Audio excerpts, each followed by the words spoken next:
Chicos e ticas, bem-vindos à classe de espanhol de hoje. Professora Lida Jane, aqui na área do hashtag Fica em Casa, aprendendo muito conhecimento para vocês. E a aula de espanhol passa dia de sexta-feira, galera. Não pode perder.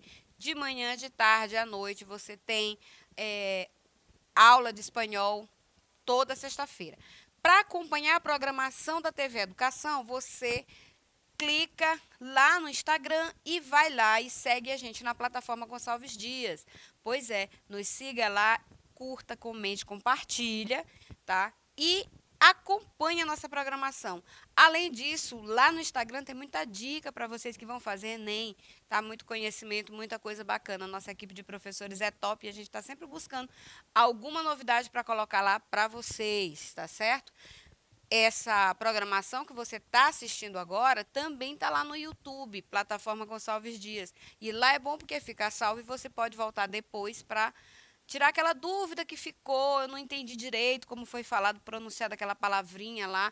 Vou voltar naquela aula da professora de espanhol. Lá na TV Timbira, lá na Rádio Timbira, TV Timbira, olha só, lá na Rádio Timbira nós temos o programa hashtag Fica em Casa Aprendendo, das 16 às 17, de segunda a sexta, para vocês, áudio-aula, para que vocês não fiquem sem aprender. Então, galera, não tem desculpa. Tá no presencial? Acompanhe a plataforma para reforçar o que você está aprendendo lá no presencial. Tá no semipresencial? Acompanhe a plataforma para fazer aquele complemento que você precisa para tirar uma nota top no Enem e chegar lá onde você quer. Porque o teu objetivo, você traça e você corre atrás, tá certo? Não pode ficar de braço cruzado. A ferramenta vocês têm. E hoje nós vamos dar continuidade para uma aula que nós já começamos, que são verbos regulares com terminação em AR, ER e IR, no presente do indicativo. Nós estamos na terceira parte desse assunto e vamos fazer uma pequena revisão do que nós já falamos e mais alguns complementos. O verbo é muito importante, o verbo é uma cartilha de espanhol e que você precisa, tá? Conhecer, compreender, assimilar, decorar se for necessário, porque isso vai facilitar na tua compreensão textual na hora da tua prova, tá certo? Então vamos lá. Los verbos. Trouxe uma imagem bonitinha para vocês, ó, bem coloridinha, com as cores da bandeira da Espanha. As regras de conjugação dos verbos em espanhol estão diretamente ligadas com a terminação. As terminações dos verbos em espanhol são as mesmas terminações dos verbos em português. De acordo com as últimas letras do verbo no infinitivo, o que vem a ser o infinitivo do verbo é o verbo na sua origem, a palavra original, tá? Eles são classificados em 3 grupos. Verbos de primeira conjugação, que vocês já sabem, que terminam em AR. Segunda conjugação, que o final é ER.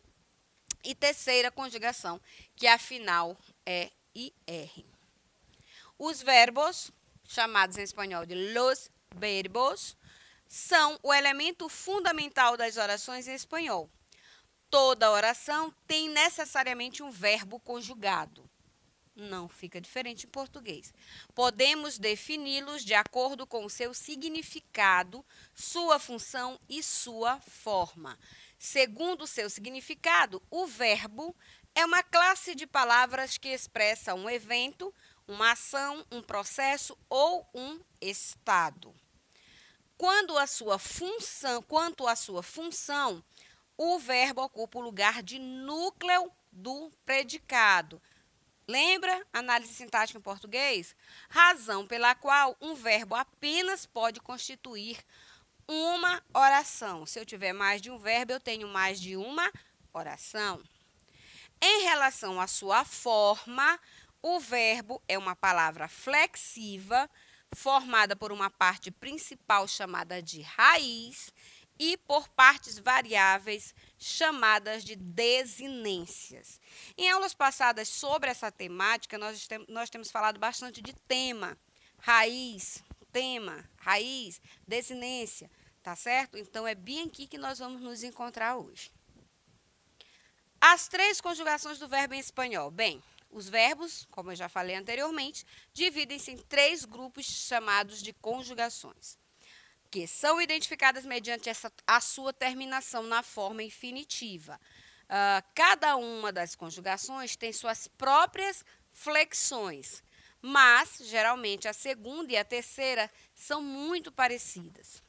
A maioria dos verbos é de primeira conjugação, a qual, além disso, é a mais regular das três. Lembra que nós temos verbos regulares e verbos irregulares. E se vocês forem observar tanto em português quanto em espanhol, a quantidade de verbos regulares, a sua maioria é de primeira conjugação, terminada em AR, tá certo? Então, os irregulares, geralmente, são de segunda e de terceira conjugação. Quem é a segunda conjugação? R. Quem é a terceira conjugação? IR. Conseguiu colocar isso arrumadinho na tua cabeça? Tu vai fazer todo o restante da aula bem tranquilo. Não existe nenhuma razão baseada no significado de um verbo que determine que ele pertença a uma conjugação ou a outra. Os verbos criados por neologismos em espanhol são, em sua maioria, de primeira conjugação. O que é um neologismo? Palavras novas. Neo, novo, tá? Então, de um determinado verbo, ele pode surgir um novo verbo a partir dali. E ele vai ser de que conjugação? Da conjugação de quem ele está sendo derivado, tá? De quem ele está derivando. E, na sua maioria, são os verbos de primeira conjugação. Vejamos quais são as três conjugações e alguns exemplos de verbos que se enquadram nessas conjugações. Bem, eu tenho aqui, em primeira conjugação R, eu tenho amar, hablar e bailar. De segunda conjugação, ER, eu tenho comer, beber e temer. Na terceira conjugação de R, eu peguei três para vocês. Beber, subir e partir. Beber, subir e partir. Esses 9 verbos que estão aqui, todos vocês conhecem os significados. Eles não têm mistério na sua tradução, tá? Flexão verbal. Vamos entrar na raiz do problema. Do ponto de vista morfológico, o verbo apresenta duas partes. Quem são? A raiz, que é a parte que nos fornece o significado do verbo, da forma como podemos encontrá-lo no dicionário, que isso eu chamo de quê? Informação lexical, tá? Informação lexical. Então, é a raiz do meu verbo. É essa raiz que vai me dar o significado, tá, dele, como a gente encontra lá no dicionário, bem bonitinho. Geralmente tem até um hífenzinho separando. As desinências, que é a segunda parte, né, do ponto de vista morfológico. São partes variáveis que nos dão informações sobre a pessoa. Se ela é primeira, segunda ou terceira. Sobre o número, se é singular ou plural. Sobre o tempo, se é presente, passado, futuro, né? Presente, pretérito e futuro.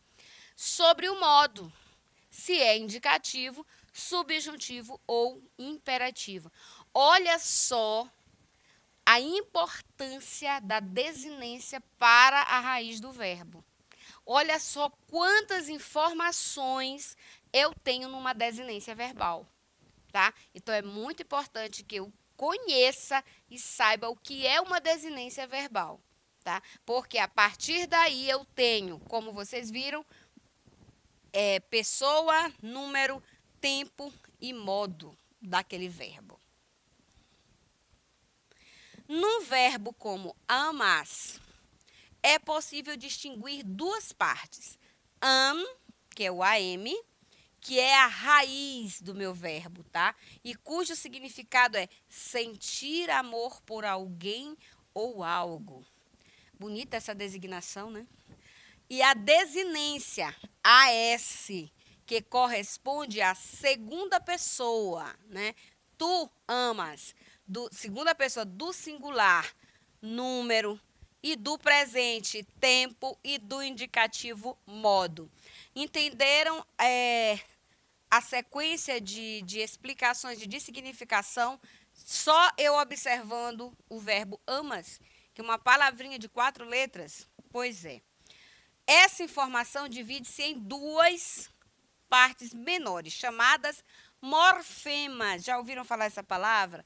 Pois é, sendo que um deles corresponde à informação de modo e tempo, que é o A, e o outro de pessoa e número, que é o S. O morfema é como se fosse o átomo da química, é a menor unidade sonora da palavra, tá?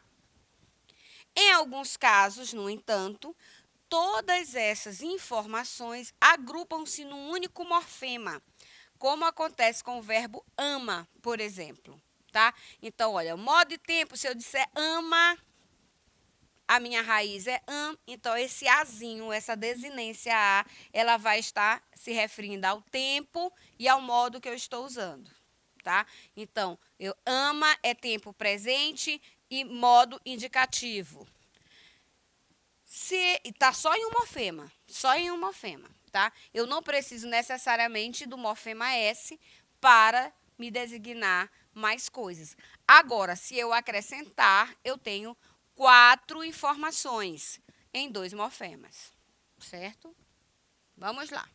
A distinção entre as partes do verbo que nós mencionamos lá naquele outro slide pode ser exemplificada em algumas tabelas que nós vamos ver, em que usaremos, além do verbo amar, os verbos comer e partir. Com isso, vamos observar lá no próximo slide, que nós vamos ver agora, o funcionamento das desinências e também de outras conjugações verbais. Vamos comigo.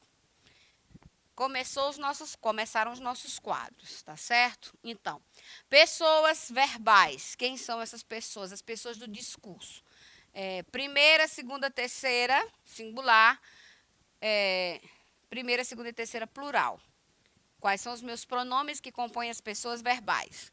Eu, tu, ela, usted. Lembrando que tu, informal, usted, formal. Nosotros e nosotras, vosotros, vosotras, ellos, ellas e ustedes. Correto? A raiz verbal. Como é que eu construo? Como é que eu sei essa raiz verbal, professora? Eu retiro a terminação do verbo, a minha conjugação. Eu retiro ela e o que sobra é a minha raiz, tá? É a minha raiz. Então, aqui eu tenho o verbo amar, tá? Então, como é que vai ficar? Desinência de tempo e de modo, desinência de pessoa e de número. Com exceção da primeira pessoa, eu amo, tá? Tu ama, eu só tenho a desinência de tempo e de modo. Tempo presente, modo indicativo. Para eu saber se eu estou falando da primeira, segunda ou terceira pessoa, se é singular ou se é plural, eu preciso da minha desinência de pessoa e de número. Então, vamos lá. Tu amas, ele, ela, usted ama, tá? Não tem desinência de pessoa e de número na terceira pessoa do singular, para o verbo amar. Nosotros e nosotras, tá certo. Nosotros e nosotras amamos. Então, o mos aqui é a minha desinência de pessoa, que vai me dizer que pessoa eu estou me referindo, que pessoa verbal eu estou me referindo. No caso, a primeira pessoa do plural, tá? E vai me dizer, falar de número. Pessoa, terceira. Número, plural. Vosotros e vosotras amais. E ellos, ellas e ustedes amam. Lembrando que esse amam sempre termina com N, tá? Não como no português com M.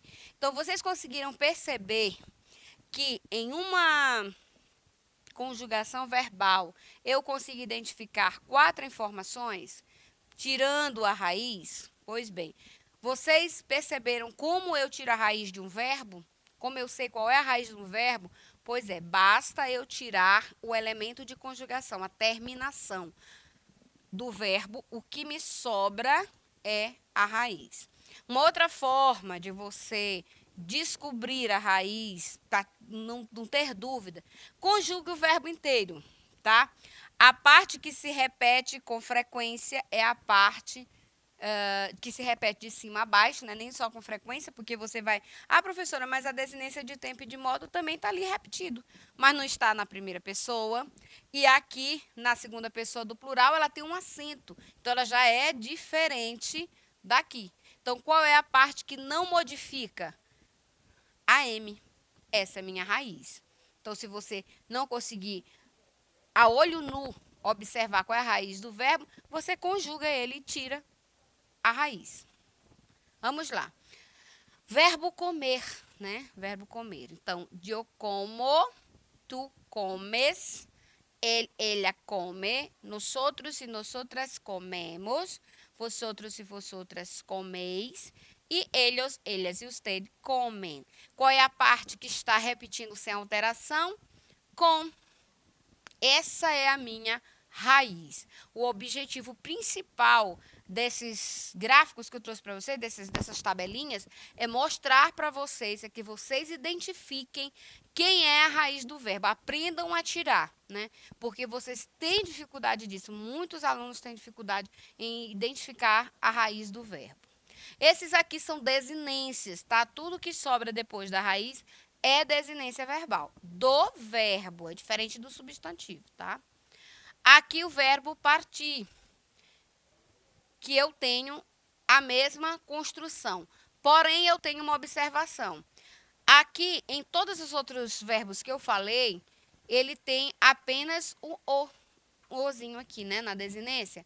Pois é, esse aqui também tem, na segunda pessoa do plural, apenas uma forma, partis. Tá certo? Então fica, eu parto, tu partes, ele, usted parte, nosotros partimos, vosotros partís, ellos partem. Também terminando com N, tá? Não tem terminação em M no espanhol, tá? Terminam sempre as palavras com N. Verbos regulares e irregulares, que toda língua de qualquer país tem verbos. Então, eles têm verbos regulares e verbos irregulares. Por quê? Porque eles têm o quê? Conjugações. Considerando que a formação de um verbo parte da junção de uma raiz e uma desinência, né? E desinências que dão informações diversas sobre a realização da ação, devemos distinguir que há verbos que se ajustam perfeitamente aos modelos de conjugação vigentes e aqueles que apresentam alguma alteração na sua conjugação. Os primeiros são chamados de regulares, enquanto os segundos são denominados irregulares. Tudo que você faz tem uma parte regular e uma parte irregular. Se você está lá fazendo a tua avaliação, você estudou em casa, né? E você vai para fazer sua prova, sua avaliação, você está lá concentrado e você faz a sua prova bonitinho, você está fazendo dentro da regularidade. Mas se você não estudou o suficiente, aí você fez uma colinha na mão, na borracha, né? E aí você está colando ali, você não está fazendo a sua avaliação de forma regular. Você está utilizando irregularidades, não é isso? A mesma coisa acontece no verbo. Então, eu tenho verbos que se encaixam perfeitamente à conjugação verbal e tem aqueles que precisam de um suporte, precisam de um verbo extra, precisam de uma terminação diferenciada, mudam a sua raiz, então são verbos irregulares. Os verbos regulares são formados pela raiz do verbo extraída da sua forma no infinitivo e desinências, cujo padrão é fixo para todos os verbos que pertencem à mesma conjugação. Por exemplo, as formas dos verbos cantar, beber e subir no presente do indicativo. Canto, cantas, canta, cantamos, cantais e cantam. Ó aqui repetido, tá? O cante. Bebo, bebes, bebe, bebemos, bebeis e bebem. Olha só, repetindo aqui o bebe, tá? E por fim, subo, subis, sube, subimos, subis e subem. Olha só, repetindo aqui. Então, é uma forma regular do verbo.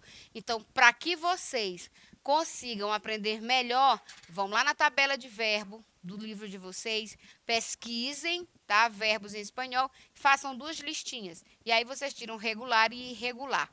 E a gente se vê na próxima aula, porque ainda tem mais uma aula desse assunto. Hasta luego!